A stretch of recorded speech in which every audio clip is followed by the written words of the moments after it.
Seorang remaja putri yang ditemukan tewas di area pemakaman di Palembang, Sumatera Selatan merupakan korban pembunuhan serta pemerkosaan oleh pelaku yang masih pelajar. Menurut polisi, motif para pelaku akibat kecanduan film porno. Dalam pemeriksaan, pelaku mengaku melakukan perbuatan mereka karena kecanduan film porno. Hal itu diperkuat dari ditemukannya film porno di handphone milik pelaku.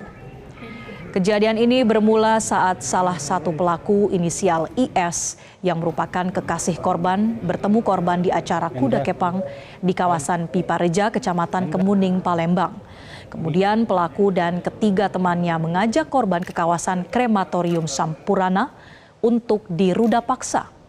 Pelaku selanjutnya menutup mulut dan hidung korban hingga kehabisan nafas dan meninggal dunia. Untuk menghilangkan jejak, pelaku membuang korban di area semak-semak yang akhirnya jasad korban ditemukan warga.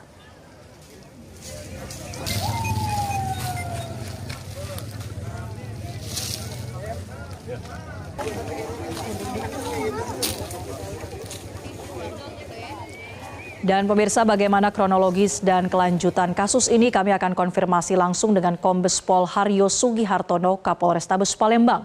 Selamat siang, Pak Haryo. Selamat siang, Mbak. Ya, Pak Haryo, bagaimana sejauh ini perkembangan penyelidikan kasus ditemukannya seorang remaja putri yang tewas dan kabarnya ini juga menjadi korban ruda paksa? Baik, terima kasih, Mbak. Jadi saya klarifikasi atas tindak pidana yang terjadi saat ini bukan penyelidikan, namun kami sudah melakukan penyidikan. Kami sudah melakukan penyidikan tindak pidana atas tindak pidana cabul yang notabene berawal dari ditemukannya mayat seorang perempuan di sebuah perkuburan pecina di Kota Palembang. Baik, sudah masuk tahap penyidikan, artinya ini sudah para pelaku ditetapkan sebagai tersangka kah, Pak? Benar, hasil penyidikan yang telah kami laksanakan secara maraton kejadian pada tanggal 1 September tahun 2024, di mana pada pukul 04, saya ulangi, pukul 16.00, di mana telah ditemukan sosok seorang wanita yang berada di perkuburan pecinan. Dengan demikian, mendasari informasi yang ada, kami mendatangi TKP.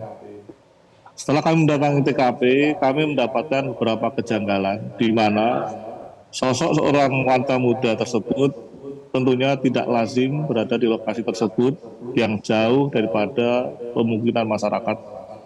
Demikian juga terdapat kejanggalan beberapa bagian tubuhnya yang kami menduga patut diduga telah ada satu peristiwa pidana yang menyertai atas ditemukannya mayat tersebut.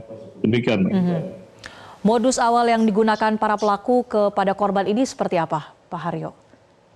Jadi pada hakikatnya modus operandi yang dilakukan oleh para tersangka kepada korban dengan cara membekap mulut daripada korban hingga pingsan, dan pada akhirnya para korban tersebut, saya ulangi, korban tersebut tidak berdaya, sehingga dengan demikian lebih mudah dan leluasa para tersangka dan melakukan aksinya, yaitu pencabulan kepada korban tersebut. Dapat kami sampaikan kepada Mbak dan para pemirsa bahwasanya para tersangka ini terkategori masih anak-anak, di mana salah satu daripada tersangka tersebut adalah pacar atau teman dekat daripada korban, dan 3 orang lainnya adalah rekan daripada tersangka yang berinisial IS. Oke, Atas Pak perbuatan Haryo, yang dilakukan oleh karena para tersangka ini tadi ada sebutkan ya masih berusia anak begitu, di bawah 17 tahun. Artinya proses penyidikan yang akan dilakukan, tindakan yang akan diberikan ini secara khusus seperti apa, Pak Haryo? Betul. Jadi pada hakikatnya kami mendasari daripada undang-undang terkait tentang perlakuan kepada anak-anak. Yang pertama, atas persangkaan pasal yang kami terapkan saat ini adalah pasal 76 junto 80 Undang-Undang Nomor 35 Tahun 2015, saya ulangi 14, yang telah dirubah Undang-Undang Nomor 23 Tahun 2002, atas perubahan Undang-Undang Nomor 23 Tahun 2023, di mana atas perlakuan terhadap para tersangka tersebut, kami tentunya mengacu pada pasal 32, tidak melakukan penahanan.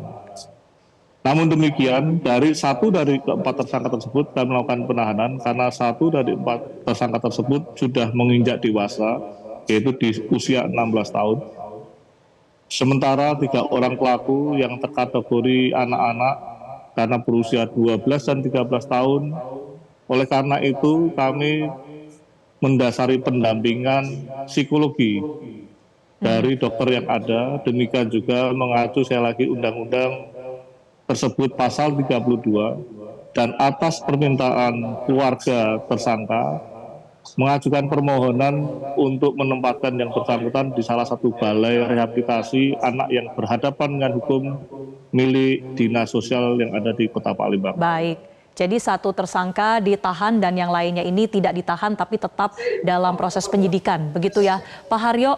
Lalu selanjutnya Betul. Pak, kabarnya ini yang kami terima bahwa pelaku tersangka ini melakukan aksinya karena kecanduan film porno. Nah, ini apa hasil pendalaman polisi terkait penyebab ini?